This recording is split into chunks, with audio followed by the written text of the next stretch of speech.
And the beautiful thing in the real estate space is a lot of the softwares and services and calculators and tools that we use in the real estate space have a monthly reoccurring cost, which means as an affiliate, you get a monthly reoccurring commission check. You're listening to Flip Empire, the show committed to helping real estate entrepreneurs who want to build their empire without sacrificing their life. Your success and freedom starts now with your host, Alex Pardo. Welcome back. This is Alex, and I'm coming at you with episode 753 on the Flip Empire show, where I'm going to have a repeat guest, my buddy David Dodge, who is a very successful real estate investor and coach from St. Louis, over 20 years of experience. And I'm going to go ahead and just kind of like fast track his bio. The guy's done well over 1,000 deals. He is involved in a very, very large transaction today, a conversion. It's going to be a 40-unit deal that we're going to get into. What are the lessons learned? What are the mistakes? What are the things he wished he would have known going in? And, when we first had David on the show several years ago, he talked about the Burr method and how that has made him a millionaire, and how at one point it generated over $20,000 a month in passive income. But obviously, as interest rates have risen, that has completely shifted his focus and his business model. And we're going to talk again about lessons learned. What are some of the things that he can share that you can apply in your business? Because oftentimes as entrepreneurs and real estate investors, it requires a shift in strategy. It requires a shift in approach. We can't continue to always just put our head down and do one type of deal or one type of transaction. And so we're going to talk about that and a whole lot more. So guys, I want to go ahead and introduce you, or in some cases reintroduce you, to David Dodge on today's podcast, episode 753. Now, before we do that, and before we bring David on to share the goods, for those of you who are looking to generate more cash flow, build more wealth, and ultimately have more time freedom, self-storage, I believe, is the best asset class. And I could go on and on as to why.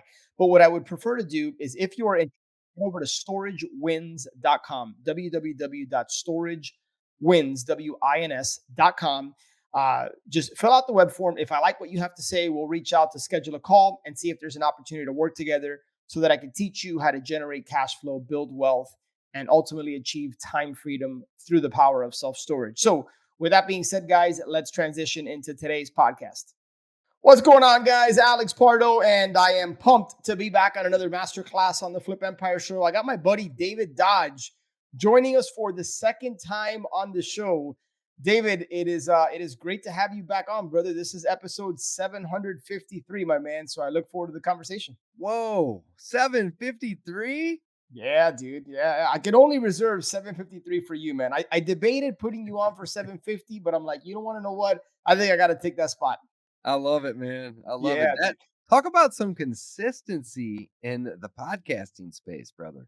Wow. Yeah, man, it's been a minute, dude. I was releasing 2 shows a week for about 6 years, and then a little bit ago I dialed it back to 1 show. But yeah, man, every single week since June of 2016, there's been a Flip Empire podcast, which is pretty awesome, man. I don't take any credit of that. I just it's been a commitment. We talked on your show, man, about the importance of just deciding and then committing.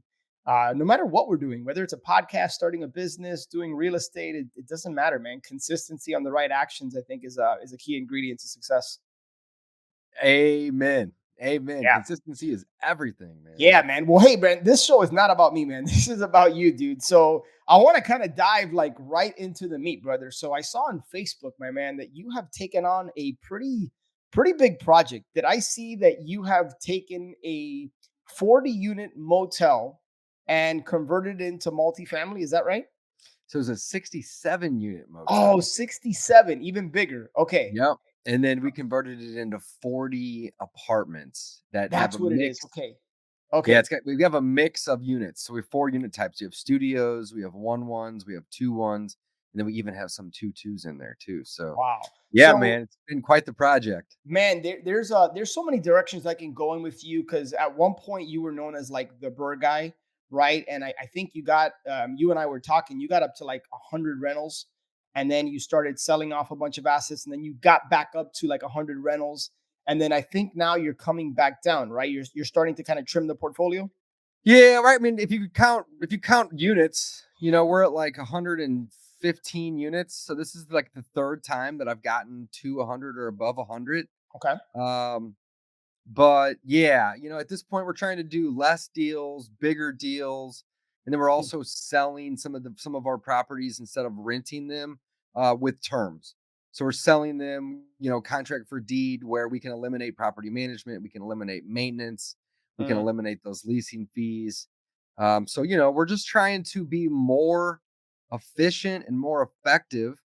One of the things that we had mentioned on my show just when we had record the other day is replace we all get into real estate. You had said this, Alex, and it really resonated with me. Is yeah. most people, including the two of us, we get into real estate so we can have time freedom and cash flow and financial freedom, right? Yep. And the problem is that we often trade one job for a new job, but it's Yeah, still a man. job. So I started in wholesaling, then we moved into burrs and rentals, and then I moved into doing more fix and flips, and now I'm moving back into wholesaling and creative dispositions, Mhm. with the ultimate goal of achieving what I got into the space, 9, 10 years ago. Of hey, I need to have more time freedom and I want to have more cash flow so I can go do what I want, when I want, with whom I want, how I want, where I That's want, it. so on and so forth. Yeah, man. I love it. Well, before we get into this 67 turned 40 unit, like before we get into this deal, because I'm sure there's been a pretty big I don't want to assume there's been a learning curve, but I'm assuming you've learned a lot of lessons. Maybe there's things that you would go back and do a little bit different. And I don't know about you, brother, but like for me, like I don't only learn and get inspired by the success people have, but I oftentimes learn from like the things that now having been on the other side of that experience, they would have. So I want to kind of get into your brain, extract some of that knowledge and wisdom and experience you had. But before I did that, I'd be remiss if I didn't ask you. You just talked about how the evolution of your business throughout the years, right? And it's interesting to me, man, that when I interview people on this show, when I go to masterminds, connect with people, typically speaking, the more years that people have under their belt in this business, it becomes less about more and it becomes more about quality. Isn't that wild? Isn't that interesting, man? So talk to me about that. Like, how did you ultimately get to that point from somebody who had over 100 assets in a portfolio, right? And you've come down and gone back up. Like, what was the what was the maturation process for you, or what was the epiphany you may have had to go from quantity to like, hey, let's focus on quality and just bigger deals? So I'll keep this really short, but here's the evolution of my business. I've been a real estate investor. I'm 39 and I started when I was 21. So I've been at this for 18, almost 19 years at this point. The first 10 years was super passive. I had jobs and small businesses, but I wasn't a full-time real estate investor and I was just buying a rental a year. So in the first 10 years, I can literally tell you I got to 12 rental properties by just working a couple hours a month. Okay. That's it. All I did. I wasn't doing any marketing. It was all direct to agent. So agent find me an on market deal. I'd get a loan from the bank for 80%. I'd borrow the first 20%, so on and so forth. 10 years, 12 properties, boom. That was the first half of my career. When I was in my early 30s, 30, 31 years old, I discovered wholesaling and direct to seller marketing. And I did nothing but that for like 3 or 4 years. And it was great. And then I'm like, wait a minute. I did rentals for 10 years. I've been doing wholesaling for 3 or 4. Like, wholesaling isn't even what I wanted to do ever. And I just wasted 3 or 4 years doing it. It was great, made a ton of money and learned a lot about marketing and seller acquisitions. But then I was like, I got to get back on my goal path. So then I started acquiring rentals and I dove deep into the Burr method. And the Burr method was great when interest rates were in the high threes, low fours, and even in the fives, the high fives, even. It still Dude, worked really, really really quick, well. really quick for anybody new to the show or anybody looking to get into the game, Burr, just quickly explain in 30 seconds or less what the Burr Yeah, is. it's 10 seconds. Buy, rehab, rent, refinance, and then repeat. It's just a strategy to acquire rentals using other people's money Yep. at scale. Got it. Got it. Okay, so my bad. I didn't want to throw you off. So you No, so no. you you were focused on Burr for a while, and then what was it that forced you or caused you to pivot away from BRRRRs? Interest rates. And Simply was put. this So at one point, Alex, we were doing like maybe 18 or 19 grand a month in cash flow off of about 100 rental properties, right? And then COVID hit and rents stopped coming in. So that 18 grand a month went down to like four. And then as we were getting out of COVID, interest rates start popping up. Hmm, Rents started coming back in, but rates were then offsetting it.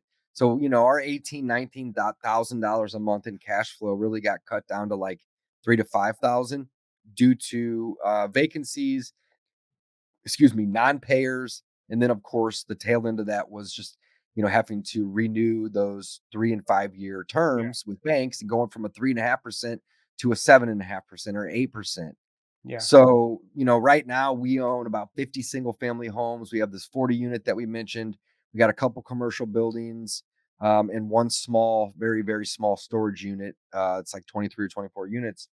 And all of that combined, maybe cash flows 10 or 12,000 bucks. So it's Okay. not that much because of the interest rates. So Yeah. right now, lastly, to sum all this up, we're pivoting into a seller finance exit on single family homes where we will buy a home for, anywhere between 30 and 100,000. We'll pay cash for it, often not our cash, using private lenders cash. We won't even fix it, or we'll do very, very, very minimal repairs. And then we will sell that property to whoever wants to buy it at a 2 to 3x markup and offer a 30-year finance to them. We essentially do not check credit or make them go through underwriting. We act as the bank. Hmm. We typically require 3,000, 5,000, maybe as much as 10 or 15,000 down.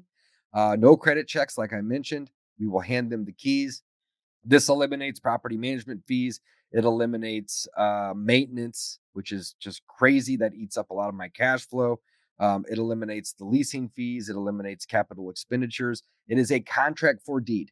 Yeah. All It right. And then eliminates we the offer operations this of the to them. business. Yeah. We offered this to them at 30 years. Now, if they want to do a lesser term, we're open to that if they give us more money up front. But typically, if it's Yeah. only 3 to 5K down, it's a 30-year loan to them. Yeah. We typically charge anywhere from 9 to 14%, depending on how much they put down and how much we're marking up the property. And then we don't allow prepayments under 5K. So we do offer them an amortization schedule and all these things. We will try to do it by the book. However, I'm not interested in them paying me an extra $100 a month. If they want to pay the property down rapidly, that's fine, but it's 5,000 minimum prepayments. Yeah, yeah. And you and I were talking, I think it was yesterday, right? How like in the first 5 to 7 years of a new loan, a very, very large percentage of Yeah, the it's like payment, roughly 95%. yeah, 95% is going Let's go with towards interest. 90%. Yeah, 90% of the first 5 years payments, is all interest. So yeah, it's it's not all even in. really getting paid down much when you're dealing with a 30-year loan. Exactly. And I shared this with you, David, yesterday, but a mentor of mine, and I'll mention this for the benefit of the audience. A mentor of mine years ago, guys, told me, Alex, go into any major city in the country, and even a small city in most cases. And he asked me, who owns the largest buildings in town? And I paused for a second. I kind of like looked up to the left thinking, and I'm like, well, banks, right? He goes, bingo, banks. And like, are banks in the business of real estate? Like, what do they do? I'm like, well, they make money on money, they lend money. He goes, bingo. He goes, be the lender whenever possible, right? And so it's effectively that's what you're doing. And it's interesting because right now I'm selling two storage facilities and I'm offering partial seller financing, and it helped get the deal done. It gives me an income stream. Uh, you know, uh, so there's a lot of benefits to seller financing, and I don't have to deal with the operations, right? Yeah, the great thing about what we're doing is contract for deeds is you don't need a residential, mortgage loan officer, RMLO, I think is how you say that. I could be wrong. Because we're not actually transferring the deed into their name and giving them a mortgage and a lien on the property. The deed's actually staying in our name. We get a mortgage through a local bank for 10 years. We offer this to sell it on a 30-year. We then transfer it into a trust for different purposes. And then we work to pay that property off over a 5 to 10 year period, and then we have it sold to them over a 30-year period. If they default, we don't have to go through the foreclosure process. We just evict because we are still the owners of the property. So it eliminates a lot of the barriers. It eliminates a lot of the, Dodd-Frank laws and barriers to entry and just regulation altogether. But the best and most beautiful part of this, Alex, is, I pay my property managers 100 grand a year. I probably spend another $100,000 a year on maintenance. So as we have properties that turn over and become vacant, we're just selling them for contract for deed on Yeah. 30-year terms. And we are basically every month we are reducing the amount of maintenance and the amount of property management that we are paying by anywhere from 2 to 5 grand every month. We're saving that amount of money that's not having to no longer go out the door. So, you talk to me in 6 months, I might not own any rentals, Mm. maybe Yeah. 6 to 12, something like that, give or take. And I'm transitioning everything into seller financing. Now, still buying, I'm still acquiring, I'm still flipping. But when it comes to property management, I don't love that business at all. And I'm trying to get out and away from that business and I Yeah. just act as the bank, like you had mentioned a minute ago. That's right. Man, there's a lot to unpack. Let me take a few steps back here, right? Yep. Because nobody could have foreseen, well, I shouldn't say nobody. I don't think most people could have foreseen what happened in 2020 with COVID, right? Nobody had a crystal ball. Now, did you think back to when you guys were acquiring a lot of properties on the burst strategy that you outlined a little while ago? Did you expect interest rates to stay as low as they were? Or did you think, hey, at some point these rates are going to rise and here's the plan? Or maybe, hey, they're going to rise, but we'll kind of figure it out at that point. Like, what was the Yeah, I thought mean, it's a process? dollar cost average approach, right? We had some in the threes and we had some in the sixes, and low threes to high sixes, right? And it didn't really matter because, you know, in the low threes, you maybe cash flow $400 a property. In the high sixes, you maybe cash flow $200 a property. So obviously, the higher rate, the less cash flow. I don't think we ever foresaw the rates being in the high eights and the low nines where they ultimately ended up at. Um, so I don't think anybody forecasted that per se. But I've made so many pivots in my life and in my career that just making this pivot ultimately, I think is a good thing. Now, will we get back into Burr at some point? Well, here's the deal. We're doing Burr with the seller finance approach. We're just changing that first R from rehab to sell, right? So it's just a whole different strategy altogether, but it's very, very, very, very similar. It's Hmm. still buy with private money, sell it, refinance it, and repeat it. We're just totally removing out the rehabbing aspect, but we're also removing out the renting aspect. Instead of renting it, we're selling it. Yeah. So, maybe at some point there's regulation that comes into that space and we have to pivot out of that space too. But I don't know. It's one of these things where I got into real estate because I wanted time freedom and I wanted financial freedom, aka cash flow, Yeah. right? Yeah. And I didn't ever really truly achieve it because of I think two reasons. Number one, I just constantly wanted more, right? And number two, I constantly kept moving the goalpost, which is ultimately it's very similar, right? Well, at this point, like my goal has always been from day one to today, it's still I would love to make 50,000 a month passively. And I got up to 18, 19, so I was, almost halfway there and then things changed so I had to pivot. So the goal really truly hasn't changed, the end goal, but the way in which I've tried to achieve that goal, the Yeah. plan Yeah. has changed. So the goal's still the same, 50,000 a month passive. And I think what I've done along the way is I've just tweaked and modified and pivoted the plan. Mhm. And ultimately now we're in a tweak and in a pivot to where we're, going to be able to get right back to that number Yeah. again. And by Hopefully. the way, there's something I want to ask you about your definition of passive. So let me plant that seed with you now. But I want to highlight one thing that you said. I think it's really important, guys, that you set the goal, whatever that may be. In David's case, it's 50 grand a month, right?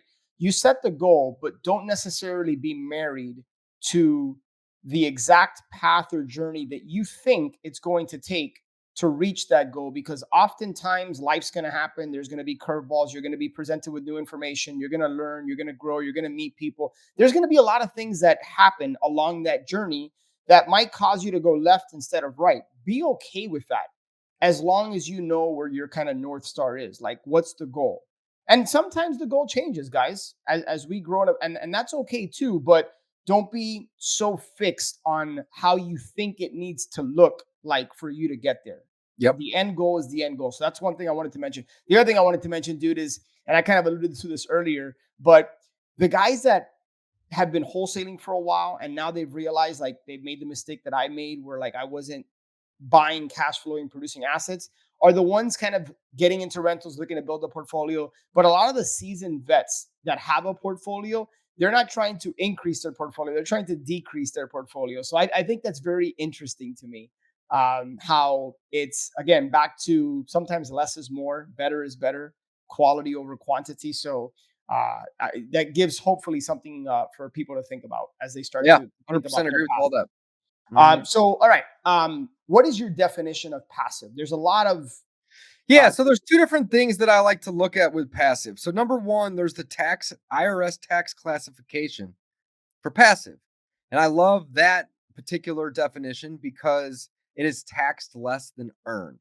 All right. But just because you fall within the tax classification that the IRS sets forth to be passive doesn't truly really mean anything along the lines of passive, right? When you own rentals, that income is defined as passive income with the tax classification, but it is far from passive, I'm glad right? to hear You you have say that property because it's not managers, passive. you have leasing, you have maintenance, you got capital expenditures, you have insurance incidences, you have fires, water damage, floods, hail. We've had murders in our properties. I mean, you name it, it's happened.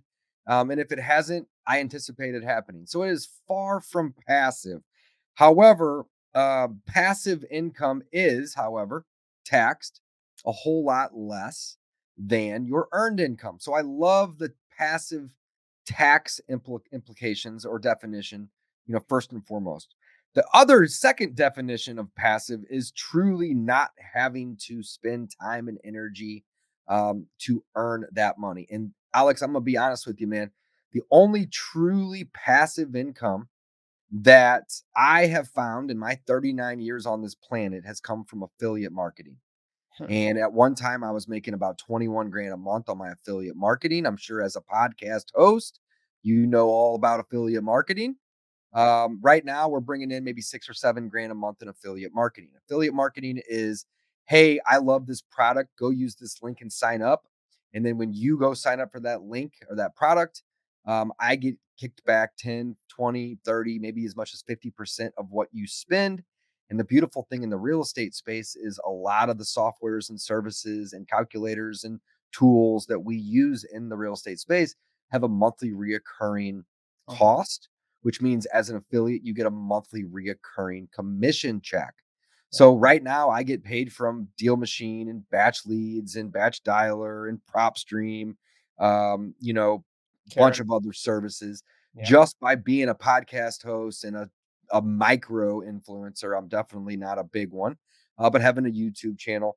And, like I mentioned, I think last month we made about 6 grand in affiliate income. And that is truly passive. You do something once and it's out there like a podcast episode or a YouTube video, and it Yeah. continues to pay dividends. So I truly love the affiliate passive income the most of all things passive, but that income isn't taxed.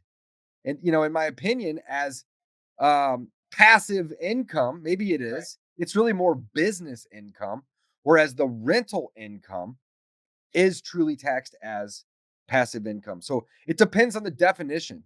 And that was your question. How do you Mhm. define it? Well, I define it in two ways, and those are the ways. Yeah.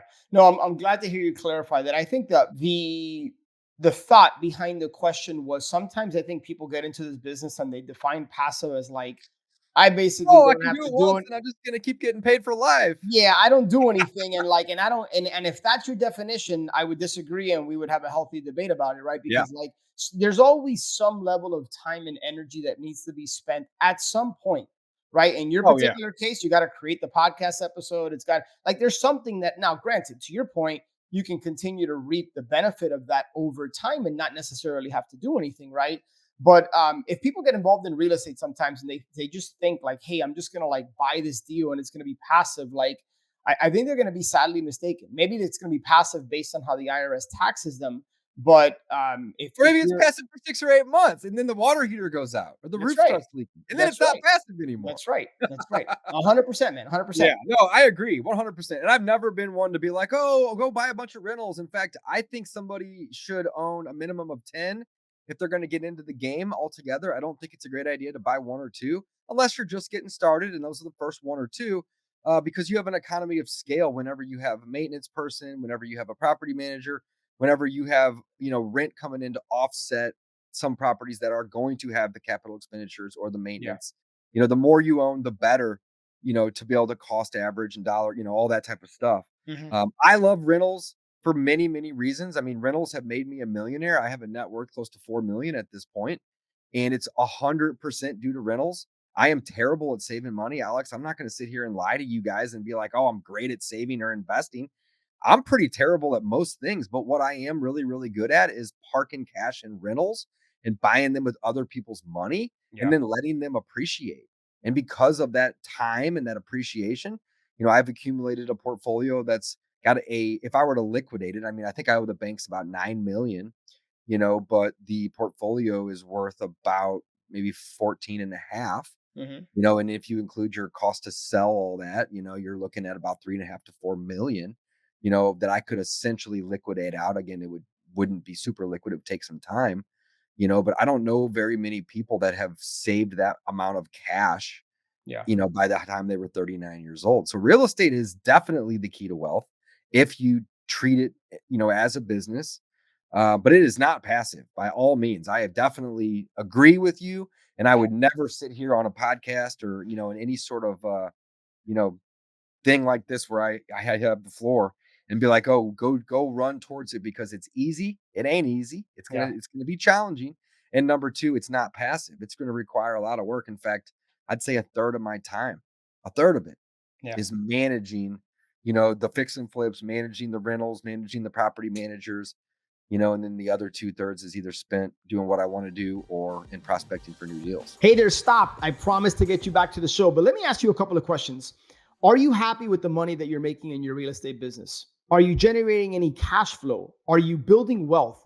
Do you feel like you're making progress, or are you just constantly chasing deals and going after the next transaction and the next transaction? Well, I can tell you from personal experience that there's an easier way, and it's not with single family homes. I believe that self storage is the best asset class in real estate, hands down, because we're not dealing with tenants, toilets, there's automation. It's a recession resistant asset class, and it's a business that has the benefits of real estate.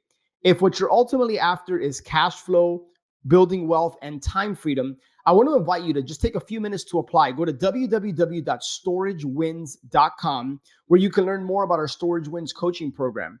And I can help you generate cash flow from your first storage facility within the next 6 to 12 months without needing to use your money or even needing any experience. So head over to www.storagewins.com. And if we like what you have to say, we'll schedule a call. And I look forward to connecting with you. Now back to the show. Copy that, man. Let me ask you this. What's been the biggest learning? I'm not going to call it a mistake or failure. What's been the biggest learning lesson of your career, and how were you able to overcome that? Yeah, absolutely, man. So I've done about 1,000 deals in the last, mostly in the last 10 years, because again, the first 10, I only bought 12, right? So I've done about 1,000 in my life. Let's just go with that. And I've lost money on three of them. Okay. And so I have about 1,003 record. Pretty good, right? Pretty good. Yeah. Pretty good, pretty good. So the thing is all three of those deals, I made the same two mistakes and they were simultaneously made. So Talk to let's me. talk about those, okay? Number one, I overestimated the ARV on those three deals. I Okay. thought, hey, this After a is third value. yeah, this is going to be worth more once I fix it up, more than what I'm estimating. So let's just say, hypothetically, I estimated that the property would sell for 250 and it only sold for 230, right? So I overestimated what it would be worth. All right. So that was the first mistake.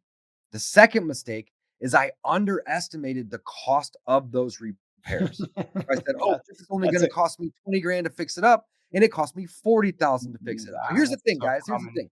You can make one of these mistakes. In fact, I've made one of these mistakes 100 plus times and still made money on the deal.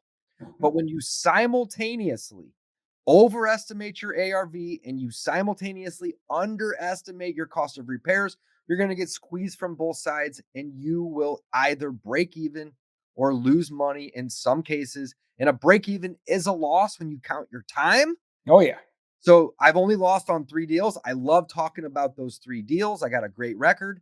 But if you guys take away anything from this podcast, literally anything, this is it. All right. You can make one of those mistakes, but do not make both of them. And the easiest way to prevent making one or both is to be very, very, very liberal on your repair estimates. If you Conservative, yeah. think it's 20, calculate 30 and be very, very, very conservative on your ARVs, your after repair values. If you think it's 250, calculate 230 because here is why. If you spend less than you budget for repairs, you make more. Mm-hmm. And if you sell it for more than you think you're going to sell it for, you make more. It's going to be icing on the cake. I would much rather budget to make 30 grand and actually make 50. That's amazing. Than budget to make 30 grand and make negative 10. Yeah. That sucks. Yeah. So just do those 2 things. Be liberal on your repairs, folks. Be conservative on your ARVs. And if you do both of those, you hopefully will never lose money on a deal ever. Yeah. Two things to add to everything you just shared, brother. And let me know if you have a different take or if you disagree, because that's okay too. I like where your head is at, and I agree. The caveat to that is sometimes I think the pendulum can swing so far the other way that people are overly conservative and they can potentially price themselves out of a deal. Meaning, Oh, absolutely. if you are Yeah, too yeah. conservative and you're gun Yeah. shy, you don't want to pull the trigger, you could be losing out an opportunity.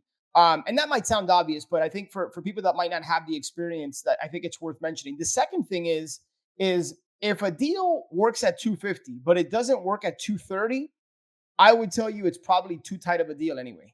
So if that 20 grand is going to kill or make or break the deal, your margins are probably slim as it is. So Yeah, there's no, that. I agree with both of those things. Yeah. Absolutely. And I'm not going to sit here and say that every deal I do makes me 50 grand because that'd be a lie. I do a lot of deals that make me 4, 6, 8, 10,000 bucks. Right. But I would much rather make 4, 6, 8, 10,000 bucks than lose 20 or 30 or 40 grand. Yeah. And the 3 that I lost money on, luckily were only 20 or 30K each. So it wasn't a crazy amount that were lost. But the main point here is that I made 2 mistakes simultaneously, and it just so happens to have been both of those simultaneously on all 3 of those losses. Mm, So again, just take that with a grain of salt here today, folks. But if you want to prevent losing money, just don't make both of those mistakes at the mm. same time.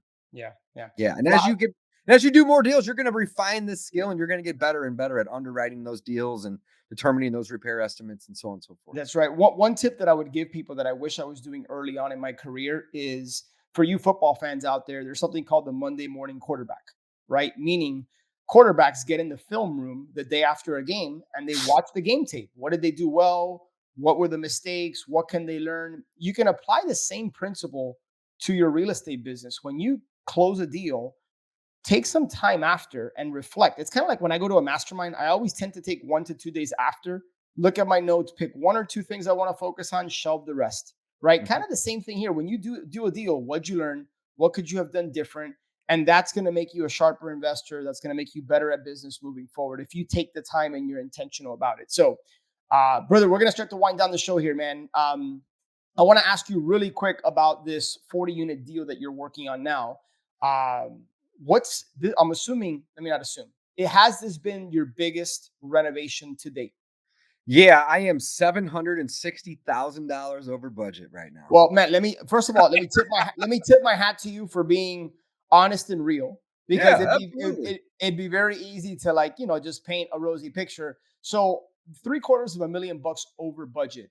Knowing what you know now, would the advice be what you just shared over? I mean, I can't imagine you would have Yeah, so overestimated by seven hundred I and fifty didn't grand. overestimate my ARV on this one, but I did underestimate my repairs. So here's the simple math. We bought the property for 960 grand, and we estimated that it was going to cost $1 million to renovate it. So we were going to be all in at approximately 2 million plus interest, closing costs, and random fees and utilities, right? So roughly just over 2 million would be our all in cost. We knew after we had renovated that it would be worth 3.5 to 4 million.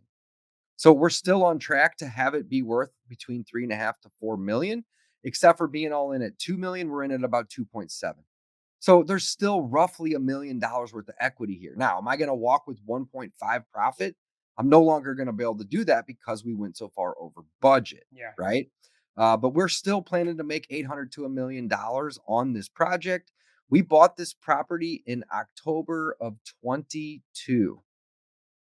So we are approaching, what is that, 20, 21 months, Yeah. Just give about. or take right now, just about maybe 20 months, I think somewhere in that range.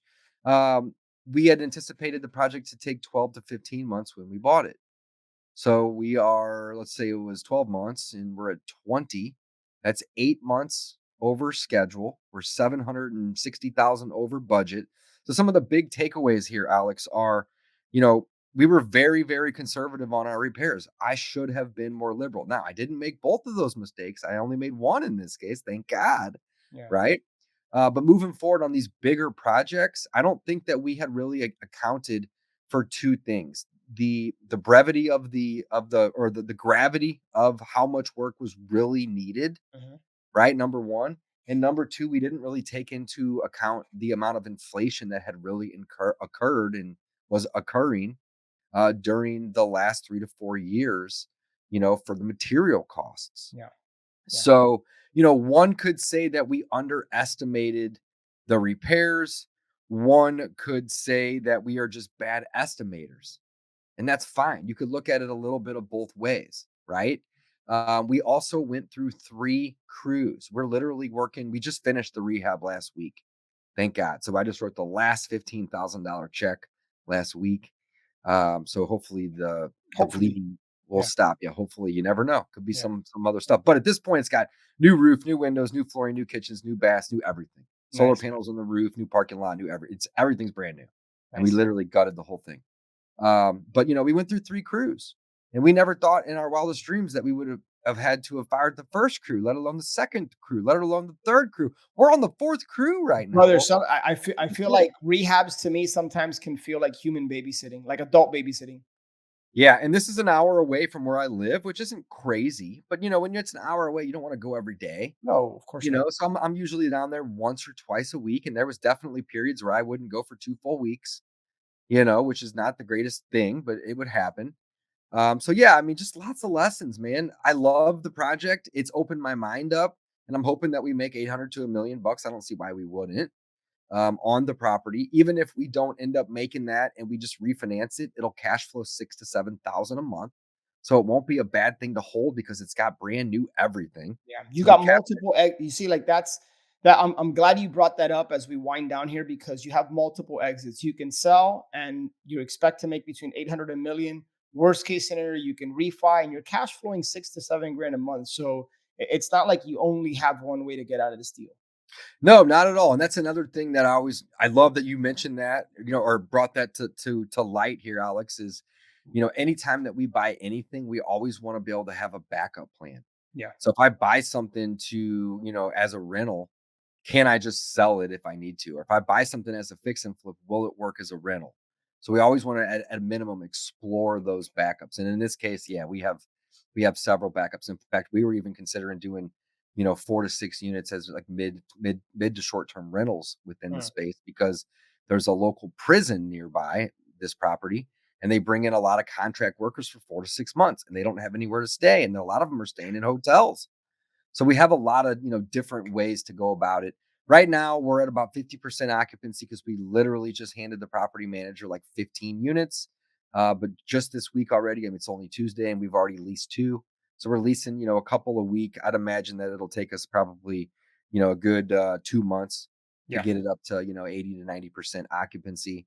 I've already started pre-marketing the deal, and we're going to list it here probably in the next 6 weeks or so. So Awesome, man. Awesome. yeah, man, good Well, deal. dude, I appreciate you coming on the show, man, and just kind of sharing your wisdom.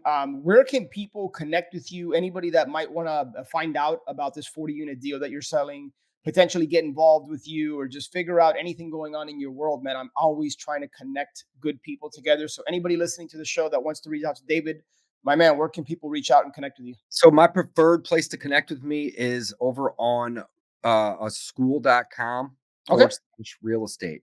I have a Okay. small community over there. You can go to skool.com/real estate, or I have a vanity URL that just helps and simplifies it. reiskool.com. The link you just put up on the screen will also work. REI school, and that's school spelled the cool way. skool.com. That's the best place to connect with me. Message me, DM me. I also have some courses on there. I have a weekly coaching call that I offer as well. So we have all sorts of ways to connect, collaborate, learn, ask questions, all the above. So yeah, check me out there. Awesome, awesome. Guys, what do I always talk about? Speed of implementation. Take one thing, just one that you heard David share today that you can apply and implement in your business. Do that repeatedly, back to how we started the show, consistently. And if you're focused on the right actions and you continue to stay consistent, you'll eventually reap the reward. So with that being said, guys, thank you for tuning into another show here. David, my man, all the best on this big project, man. I can't wait to see how it goes. And hopefully we can have you back on here a couple hundred episodes later, my man. So we will, Adios. we will talk soon. Later. See you, buddy. Hope you enjoyed that episode. But before you go, I've had a lot of people recently reach out to me wanting to learn more about Ascend, wanting to understand how the mastermind component works, how the coaching relationship works. And so right now we're actually on a waiting list. But what I would encourage you to do is, if you think you're the right fit and you think you could benefit from being a part of our community, head over to ascendyoursuccess.com, watch the short video, and then just click the apply to join button below. And then we'll be in contact with you if and when a spot opens up. So really appreciate you listening to Flip Empire here, and I look forward to connecting with you on the next show. Take care.